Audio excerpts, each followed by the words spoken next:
April 3, 2025 இன்று தமிழ்நாடு சட்டமன்றத்திலே முதலமைச்சர் ஸ்டாலின் அவர்கள் மாமேதை காரல் மார்க்சிற்கு சென்னையில் சிலை அமைக்கும் ஒரு அறிவிப்பை வெளியிட்டார்.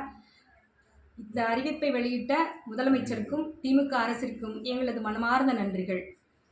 மே 1, 2022 உழைப்பாளர் சிலைக்கு மாலை அணிவிக்கும் பொழுது மாமேதை காரல் மார்க்சிற்கு சென்னையில் சிலை இல்லை, தமிழ்நாட்டில் எங்கும் அரசு சார்பாக சிலை இல்லை என்பது எங்களுக்கு வருத்தத்தை தந்தது.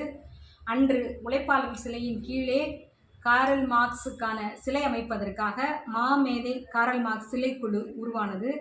சிலைக்குழுவின் ஒருங்கிணைப்பாளராக தோழர் மார்க்ஸ் செயல்பட்டார். கிட்டத்தட்ட 3 ஆண்டுகளாக பல்வேறு அரசியல் கட்சி தலைவர்களையும் ஜனநாயக முற்போக்கு இயக்கங்களையும் ஒருங்கிணைத்து கொண்டு தமிழ்நாடு அரசுக்கு இந்த கோரிக்கையை நாங்கள் வலியுறுத்தி வந்தோம். அதன் அடிப்படையிலே இன்று அந்த அறிவிப்பு வெளிவந்திருப்பது காரல் மார்க்ஸ் சிலைக்குழுவுக்கு மிகுந்த மட்டற்ற மகிழ்ச்சியை அளிக்கின்றது. இதற்காக உடனிருந்த அத்தனை தலைவர்களுக்கும் தோழர்களுக்கும், குறிப்பாக இதனை முதலமைச்சருடன் வலியுறுத்திய மார்க்சிஸ்ட் கட்சியினுடைய மாநில செயலாளர் தோழர் பே. சண்முகம் அவர்களுக்கும், கந்தர்வக்கோட்டையின் சட்டமன்ற உறுப்பினர் சின்னதுரை அவர்கள் இதை மிக அழகாக சட்டமன்றத்தில் எடுத்துவதற்கும் எங்களுடைய சிறப்பான நன்றியை தெரிவித்துக் கொள்கிறோம்.